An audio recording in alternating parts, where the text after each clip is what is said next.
এখনকার যুগে কি হচ্ছে, ধরো তুমি খেতে বসেছো, তুমি ফোন ফোন দেখতে দেখতে খাচ্ছো। জেনারেলি বাচ্চা বেলা থেকে এটাই অভ্যাস করছে মায়েরাও, তাই না? প্রত্যেক ঘরেই চলছে। কিন্তু তোমরা জানো এই ফোন দেখতে দেখতে যে খাবার খাওয়া হয় সেই খাবারে কোনো পুষ্টিই থাকে না। 50% পুষ্টি ওখানেই নষ্ট হয়ে যায়, এবং এটা সায়েন্টিফিক্যালি প্রুভড।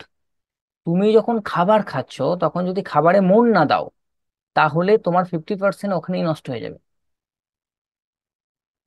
ঠিক যেমন মেডিসিন নেওয়ার সময় যদি তোমার মধ্যে ট্রাস্ট না থাকে যে তুমি মেডিসিন খেলে ভালো হবে, তাহলে 50% কাজ ওখানেই করবে না। আমার কথাটা কি বুঝতে পারছো আমি কি বলছি? তো মাইন্ড প্রচন্ড পাওয়ারফুল। তো তোমাকে এটাকে নিতেই হবে।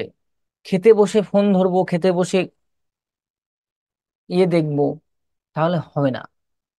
প্রত্যেকটা জিনিসের আলাদা টাইম দরকার। যখন আমরা সোশ্যাল মিডিয়াতে ঘুরি, তখন আমাদের ব্রেন প্রচুর ড্রেন হয়। ড্রেন, বুঝতে পারছো? আমাদের ফোকাস অনেক নষ্ট হয়। একটা মানুষ যত শর্টস ভিডিও দেখে তত তার ফোকাস নষ্ট হয়ে যায়, কনসেন্ট্রেশন নষ্ট হয়ে যায়। ঠিক আছে? এটা কিন্তু মনে রেখো। এই যত শর্টস ভিডিও হচ্ছে তত ফোকাস নষ্ট হচ্ছে। তাহলে স্যার এটা কেন? কারণ প্রত্যেক 20 সেকেন্ড 30 সেকেন্ড অন্তর অন্তর তোমার মনকে ডাইভার্ট করা হচ্ছে, একটা জায়গা থেকে একটা জায়গা, একটা জায়গা থেকে একটা জায়গা, একটা জায়গা থেকে একটা জায়গা। তা তোমার ফোকাস কোথায়? মেনটেন হবে কি করে? তুমি এক জায়গাতে কখন আসো? তুমি বড় ভিডিও দেখলে সমস্যা নাই, কিন্তু শর্ট ভিডিও দেখলে সমস্যা।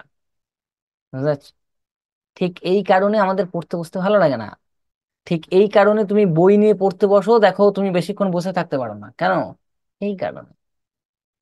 কারণ তুমি তোমার মনকে অভ্যস্ত করছো খুব তাড়াতাড়ি স্বাদ পাল্টাতে।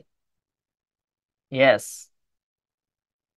আগেকার যুগে ছিল শুধু আলু ভাতে ভাতই হয়তো গোটা মাছ খাচ্ছে, কিন্তু এখনকার ছেলেরা আজকে যদি ডিম খায় তাহলে কালকে তার চিকেন চাই।